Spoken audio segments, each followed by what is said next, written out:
Hello साथियों, नमस्कार। Welcome to planet 4। Bharat के राफेल मिराज सुखोई सीमा पर पहुंचे। पाकिस्तान में धरती कांप रही है। दोस्तों, भारत के सारे frontline fighter jet Rafale, Mirage और सुखोई अब सीमा पर पहुंच चुके हैं और पाकिस्तान की धरती सच में कांपने लगी है।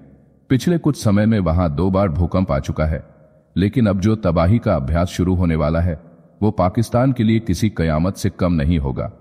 राजस्थान के खुले मैदान में मान लिया गया है कि यहाँ कराची है और यहाँ कराची है और यहाँ पाकिस्तान के एयरबेस है जहाँ गिराने हैं बम। वहां कैसे गिराएंगे, इसका अभ्यास भारत शुरू करने जा रहा है। 2 दिनों तक चलेगा ये युद्धाभ्यास और इसी दौरान पूरे देश में ब्लैकआउट की तैयारी भी शुरू हो चुकी है। पाकिस्तान के रक्षा मंत्री अब सीधी परमाणु धमकी दे रहे हैं। उनका कहना है कि अगर भारत ने हमला किया तो दुनिया में कोई नहीं बचेगा, मतलब परमाणु जंग की धमकी।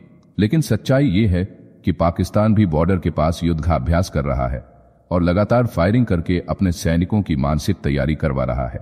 अब खतरा यहां है कि अगर इस अभ्यास के दौरान भारत की ओर से कोई मिसाइल गलती से पाकिस्तान के अंदर गिर गई या पाकिस्तान का कोई प्लेन गलती से भारत में घुस गया तो सीधा युद्ध शुरू हो सकता है। और अगर युद्ध शुरू हुआ तो फिर भारत की ब्रह्मोस मिसाइलों का पहला निशाना होगा। पाकिस्तान का बुनियादी ढांचा, उसके एयरबेस, उसके फौजी ठिकाने और उसकी धमकी देने वाली जुबान। भारतीय वायुसेना 7 और 8 मई को राजस्थान की रेगिस्तानी सीमा के पास एक जबरदस्त मिलिट्री एक्सरसाइज कर रही है, जिसमें शामिल होंगे राफेल, मिराज 2000 और सुखोई 30 जैसे फ्रंटलाइन फाइटर जेट। ये ड्रिल सीधे भारत पाकिस्तान अंतर्राष्ट्रीय सीमा और नियंत्रण रेखा के आसपास होगी, जिसमें देश की ऑपरेशनल रेडीनेस और फास्ट रिस्पांस क्षमता को परखा जाएगा। दोस्तों, भारत इस बार चुप बैठने वाला नहीं है, क्योंकि आपको याद होगा कि जब गलवान घाटी में चीन ने हिंसा की थी तो भारत ने कैसा जबरदस्त जवाब दिया था, जो अब जाकर चीन को समझ में आ रहा है कि भारत से भिड़ना मतलब सस्ता सौदा नहीं। अब वही हालत पाकिस्तान की होने जा रही। पहलगाम हमले को मोदी सरकार भूलने वाली नहीं है, बल्कि इस बार जवाब बहुत ही विस्फोटक होने जा रहा है। पाकिस्तान के पूर्व राजनयिक अब्दुल बासित, जो कभी दिल्ली में रह चुके हैं, उनका साफ कहना है कि भारत 10 से 11 मई के बीच हमला कर सकता है। और जिस तरह से बॉर्डर पर राफेल, सुखोई और ब्रह्मोस की तैयारियां जोरों पर हैं, देश भर में ब्लैकआउट और युद्धाभ्यास की तैयारी चल रही है, उसे देखकर लग रहा है कि अब्दुल बासित ने कोई गलत अनुमान नहीं लगाया। पहलगाम में 22 अप्रैल को हुए आतंकी हमले में 26 नागरिकों की मौत के बाद देश भर में अलर्ट है। इस हमले ने भारत और पाकिस्तान के बीच पहले से मौजूद तनाव को और उग्र बना दिया है। सुरक्षा एजेंसियां अलर्ट पर हैं, खुफिया निगरानी बढ़ा दी गई है और बॉर्डर पोस्ट पर फोर्सेस पूरी तरह सक्रिय हो चुकी हैं। सरकार ने साथ ही आज 7 मई को पूरे देश में सिविल डिफेंस मॉक ड्रिल का भी ऐलान किया है।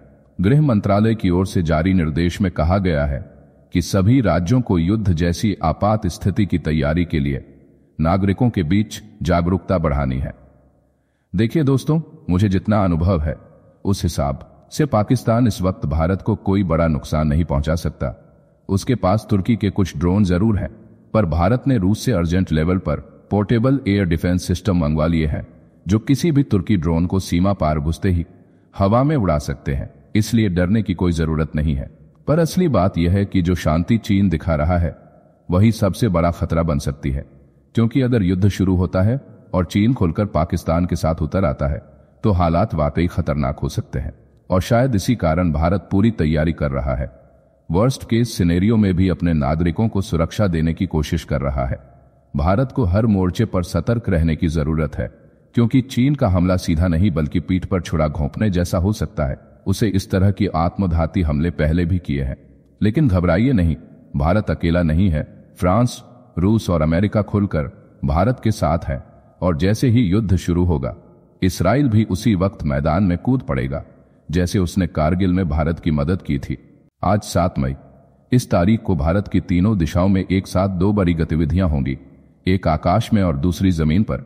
यानी एक तरफ आसमान में राफेल गरजेंगे तो दूसरी तरफ जमीन पर नागरिकों को ब्लैकआउट ड्रिल, अटैक अलर्ट और सुरक्षित स्थानों पर पहुंचने की प्रैक्टिस करवाई जाएगी। इन सभी घटनाओं के बीच संयुक्त राष्ट्र महासचिव अंतोनियो गुटेरेस ने भारत और पाकिस्तान दोनों से संयम बरतने की अपील की है। उन्होंने कहा कि सैन्य समाधान कोई समाधान नहीं है। गुटेरेस ने पहलगाम हमले की कड़ी निंदा की और चेतावनी दी कि दोनों देशों के बीच हालात उबाल की स्थिति में पहुंच चुके हैं। देखिए दोस्तों, अब वक्त बदल चुका है। भारत अब सिर्फ सुनने वाला नहीं रहा। अब हम कड़ी निंदा का तमाशा नहीं देख सकते। हमारे जवान शहीद हो रहे हैं, हमारे नागरिक टुकड़ों में बंट रहे हैं और संयुक्त राष्ट्र बस बयान देकर सो रहा है। यही संगठन ना तो यूक्रेन युद्ध रोक सका और न ही गाजा में मासूमों को बचा सका। तो अब भारत को अपनी नीति खुद बनानी पड़ेगी। हमें कोई आदेश देने वाला नहीं चाहिए। हमें अपने लोगों की सुरक्षा चाहिए। अब संयम की नहीं, अब संकल्प की जरूरत है। भारत अब आक्रामक मोड में आ चुका है। अब हर गोली का जवाब ब्रह्मोस से, राफेल से और सर्जिकल स्ट्राइक से मिलेगा। संयुक्त राष्ट्र चाहे जो बोले, हम उसकी कड़ी निंदा को स्वीकार कर लेंगे, पर अब जवाब बारूद से, मिसाइल से दिया जाएगा। सूत्रों के मुताबिक वायुसेना का यह युद्धाभ्यास साउथ वेस्टर्न एयर कमांड की निगरानी में राजस्थान के रेगिस्तान और आसपास के क्षेत्रों में होगा। इसमें देश के सबसे एडवांस्ड जेट्स हिस्सा लेंगे। नोटिस टू एयरमैन यानी नोटाम भी जारी किया जा चुका है, जो यह दर्शाता है कि अभ्यास व्यापक स्तर पर और हाई अलर्ट मोड में होगा। इस पूरे घटनाक्रम से साफ हो जाता है कि भारत अब युद्ध जैसी किसी भी परिस्थिति के लिए खुद को पूरी तरह से तैयार कर रहा है। यह सिर्फ पाकिस्तान के लिए एक चेतावनी नहीं, बल्कि अंतर्राष्ट्रीय समुदाय को भी दिखाने की कोशिश है कि भारत अपनी सुरक्षा के लिए कोई कसर नहीं छोड़ने वाला। दोस्तों, इस बार भारत सिर्फ पाकिस्तान को नहीं, बल्कि चीन को भी एक कड़ा संदेश देना चाहता है। भारत का मकसद साफ है। जो देश पर्दे के पीछे आतंकवाद को पालते हैं, उनकी जड़ों तक जाकर उन्हें उखाड़ फेंकना। चीन कई बार संयुक्त राष्ट्र में आतंकवादियों को बचाता आया है। उसने मसूद अजहर जैसे खतरनाक आतंकियों पर वीटो पावर का इस्तेमाल किया है और आज वही चीन पाकिस्तान के साथ मिलकर भारत की पीठ में छुरा घोंपता है। अब भारत अपने जवाब से यह दिखाना चाहता है कि भविष्य में अगर किसी ने आतंक को बचाया, तो चाहे वह बीजिंग हो या इस्लामाबाद, हर जगह धकता हुआ बदला पहुंचेगा। अब वक्त आ गया है जब चीन को भी भारत की शक्ति और संकल्प की झलक मिलेगी और उसे समझ में आ जाएगा कि भारत अब सिर्फ प्रतिक्रिया नहीं करता, अब वह रणनीति बनाता है और जवाब देता है, निर्णायक और विनाशकारी।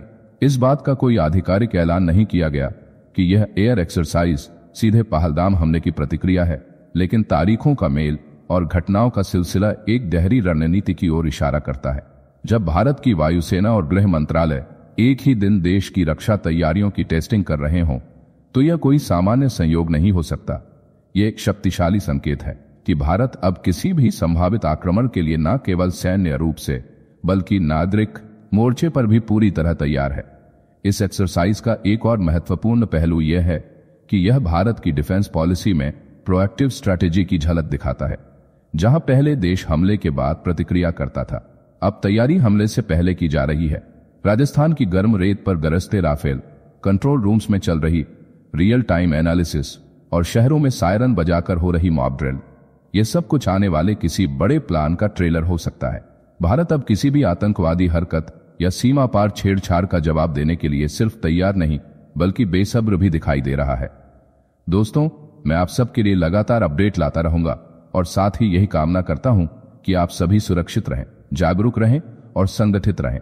अब समय आ गया है कि भारत एक निर्णायक और ऐतिहासिक विजय दर्ज करे, एक ऐसी जीत जो 1971 की ऐतिहासिक जीत से भी बड़ी हो, जो भारत को न सिर्फ सीमा की सुरक्षा दे, बल्कि भविष्य की पीढ़ियों के लिए आतंकवाद से मुक्त राष्ट्र भी बनाकर दे।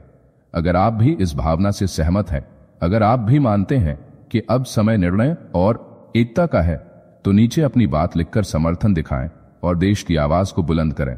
जाने से पहले वीडियो को लाइक करके चैनल को सब्सक्राइब कर लें।